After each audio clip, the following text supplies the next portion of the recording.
The Hero's Hoard treasure was released 4 weeks ago, and it's another display of Valve's excellence in FOMO. FOMO is a sales tactic, an acronym of fear of missing out. It's an economic principle which drives consumers to make purchases based on the implied or real outcome of a product being impossible to purchase at a later date, missing out on the valuable opportunity if they don't act quickly and make a purchase. Valve's Battle Pass exclusive Arcanas are the most lamented example of this mechanic in Dota 2. With Valve offering new Arcana items for a short period of time, locked behind Battle Pass levels which can cost upwards of $300, and implying that they would never be for sale ever again, and if you didn't obtain them during the event, it wouldn't be possible to purchase them later on. Although it was only ever implied for the vast majority of these exclusive Arcanas, with the only actually exclusive item being the IO Companion Cube being truly exclusive and permanently locked. Before I continue, please leave a like on the video if you're interested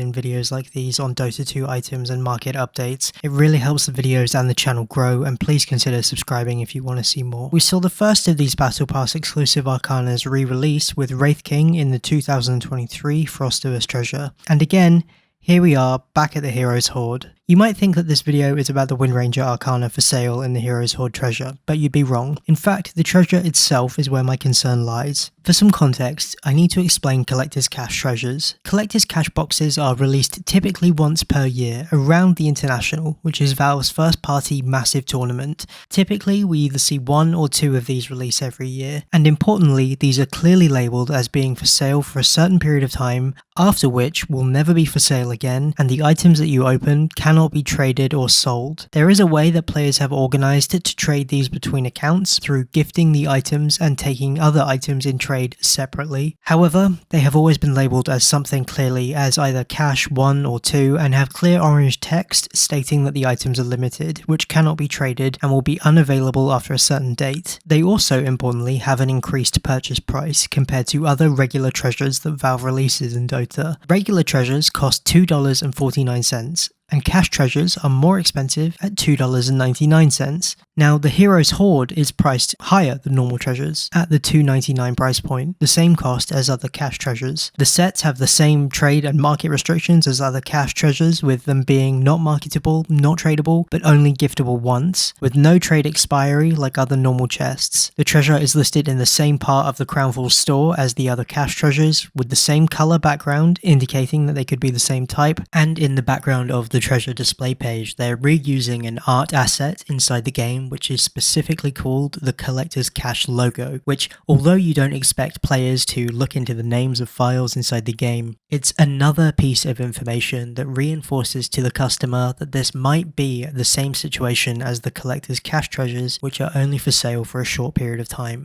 So, it's entirely unclear if this treasure functions like a cash treasure and will only be for sale during Crownfall, or if it will stay in the store afterwards, but maintain those same restrictions. It's very clear that Valve is doing as much as they can to imply that this is a time-restricted treasure to increase the fear of missing out of these items, but personally, I believe that this treasure will be for sale after Crownfall ends, and the other cash treasures won't. But even if I'm wrong, I don't understand why this isn't clearly explained for any reason than other to disingenuously imply that this is a restricted treasure. I have asked this specific question to Steam support, who rarely but sometimes do comment on the state of affairs for things like this, but this time they did not and directed me to the Dota 2 blog, which lacks any information about this. I contacted the Dota 2 team directly, who did not give a conclusive answer either, and for an absolute long shot I contacted Gabe Newell, who obviously didn't reply either, but there is a precedent of him doing so with similar questions in CSGO, so it was worth a shot. The term after Crownfall ends also seems to currently have a few different meanings.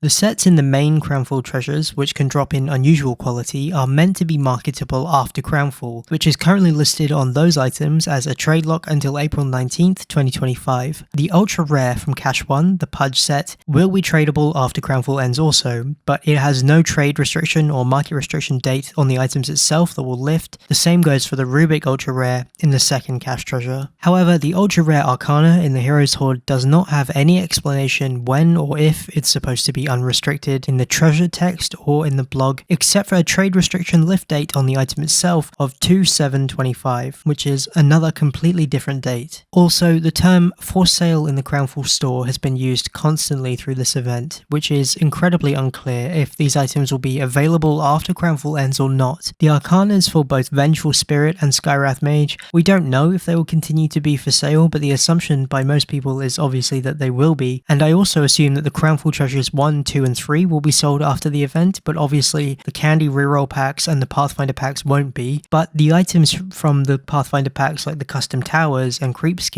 will be available on the community market on April 19th as well, the same date that the unusuals are currently restricted to. We are going to have a few interesting dates coming up this year for market restriction lift dates, with the Crownfall unusuals flooding the market sometime in the next couple of months. I did some calculations last year about roughly how many unusuals have been unboxed in Crownfall just for free from the free treasure drops in the Crownfall maps themselves, which in my approximation is around 200,000 free unusuals just from the free treasures themselves, and there are tens of thousands to hundreds of thousands more from the Pathfinder packs, completely ignoring any actual treasure purchases from players. FOMO itself is not inherently bad. It can be utilized in a way to enhance the value of a product or provide real value to consumers. By offering limited time discounts or by providing actual genuine scarcity, which would actually increase the long-term value of the product you purchase in the short time it's for sale. It becomes unethical, however, when it's used dishonestly, by creating a false sense of urgency or claiming a product is in limited supply when in reality it is not, or by purposefully omitting information to imply a product is of limited availability when it simply isn't. Which way Valve often uses these marketing strategies I think is pretty clear, but it's best you come to your own conclusions. Or better yet, ignore it all and keep playing Dota. I want to be very clear that I think it's very good that these Arcanas are being re-released. I think it's bad for items to be locked behind a historical wall of exclusivity. However, these business practices can seem predatory when you are selling an item for upwards of $200 through a treasure that historically has only been sold for a short period of time, and it seems like that treasure is only going to be available in the store for a short period of time also. My only problem is that it's not clear when this is going to be for sale and when it's going to be removed, if at all, which can suck players into spending far more money than they intended to do so. There is absolutely no shame in asking for clarity. I run a Discord group called Dota 2 Items and Info where people discuss Dota 2 and share their cosmetics. We've done many giveaways for Arcanas and unusual couriers, and there's currently a giveaway running right now. There's always one active, so check out the link in the description to join and enter the giveaway. Thank you so much to my YouTube members for continuing to support this channel, and please leave a like on the video and subscribe to the channel if you're interested in Dota 2 videos.